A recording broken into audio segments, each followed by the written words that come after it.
Kita taburkan garam ni semua.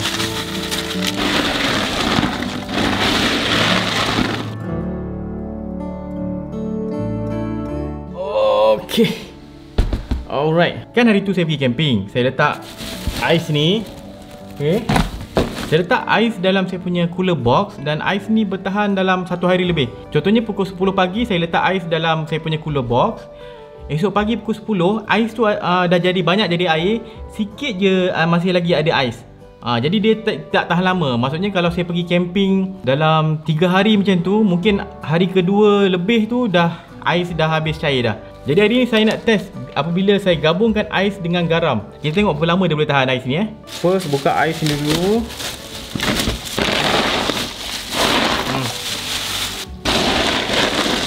Alright. Kemudian saya nak cek suhu saya punya ais ni, darjah Celsius. Kita tengok berapa dia punya suhu dia. Negatif 2 darjah Celsius. Kita masukkan 5% garam kasar. Okay, saya taburkan garam ni semua. 5% je saya letak. Saya tak tahu apa jadi dia.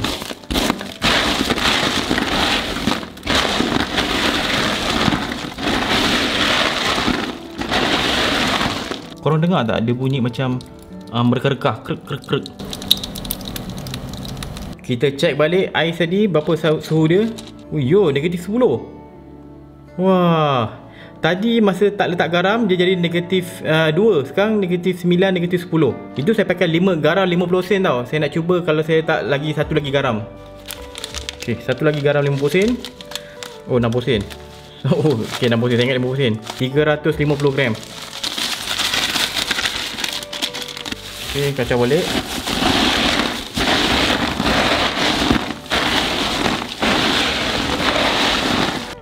Okay, saya test tengok suhu dia balik. Wah, hanya meletakkan garam dia jadi sampai negatif 13 darjah Celsius ni 13, negatif 13 darjah Celsius.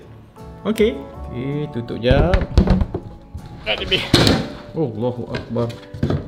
Okay, kesimpulan pertama, garam memang akan menurunkan suhu ais. Biasa kalau kita tengok orang penjual aiskrim kan, memang dia letak garam dalam dia punya ais tu kan. Lepas tu baru dia letak aiskrim. So itu terbukti. Sekarang saya nak tengok berapa lama ais ni boleh bertahan. Sebab saya maybe lepas ni nak pergi camping 3 hari. Saya nak sebarang bahan makanan yang saya letak dalam saya punya cooler box ni akan tahan at least 2-3 hari lah. Jadi saya nak test dulu 1 hari berapa lama. Okey tak 1 hari dia tahan. Dan sini saya ada kari pap beku ni. Saya nak letakkan kari pap dalam ni. Tengok esok adakah kari pap ni akan masih lagi maintain beku dan ais masih lagi banyak. Okey, tengok esok. Okey. Alright. 1 hari sudah berlalu. Okey, kita tengok apa jadi dalam ais ni. Buka. Oh, wah. Tak ada ais yang tinggal. Hanya tinggal air garam yang sejuk saja. Okey, tengok saya punya ni. Kari pap saya pun dah tak berapa nak beku. Kita tengok suhu air air ni. 11 darjah Celsius. Dia dah bukan tak sampai kosong pun. Okey. So apa yang saya dapat kat sini adalah air batu ataupun air batu. Kalau macam sebelum ni saya pergi camping, saya pakai simply air saja, saya tak letak garam. Ais tu boleh bertahan sehingga esok pagi. Esok pagi ais tu masih lagi ada dalam saya punya cooler box ni. Tapi bila saya letak garam, pada keesokan harinya ais dah tak ada.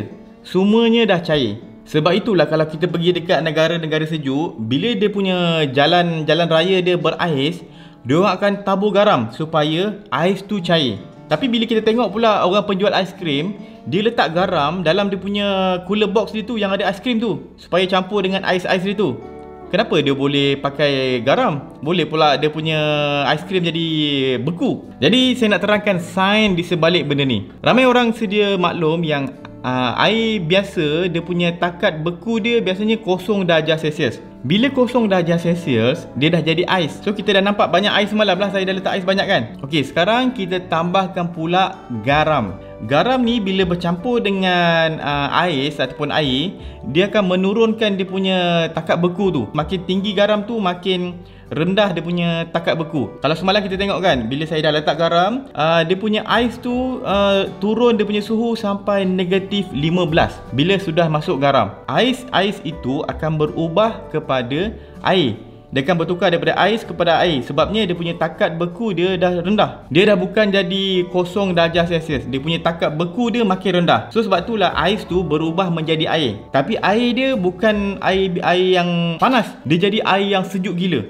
Sebabnya takat beku dah rendah. Ais tu berubah menjadi cecair bila kita letak garam, dan cecair dia tu akan lebih sejuk daripada ais. Sebab tu saya boleh dapat kurang daripada negatif 15 darjah Celsius. Sebab itulah penjual aiskrim dia letak garam dekat ais dia orang supaya dalam kawasan dia punya cooler box tu sejuk. Bila dalam cooler box tu sejuk, bolehlah dia punya aiskrim tu membeku. Tak adalah aiskrim diorang cair. Kalau simply letak ais dalam cooler box tu, mungkin dia punya suhu dia dalam 0 darjah Celsius je. Sebab itu takat beku ais. Kalau dia letak garam, takat beku tu dah berubah. Ais tu akan menjadi cecair. Bila ais tu berubah daripada ais kepada cecair, dia memerlukan tenaga haba. Kan nak ubah daripada ais kepada cecair, kita perlukan tenaga haba. Jadi tenaga haba dalam kita punya box ni akan disedut. Sebab tu box kita akan makin sejuk. Gabungan antara garam dengan ais tu dia perlu berubah menjadi cecair. Sebabnya dia punya takat beku dah berubah. Jadi untuk berubah daripada ais kepada cecair, dia perlukan haba. Dia akan sedut tenaga haba yang berkumpul dalam segala box ni. Dia akan sedut supaya dia berubah jadi cecair. Dan cecair tu akan cecair yang jadi cecair yang sejuk. Sebab tu dalam box kita ni boleh sejuk gila.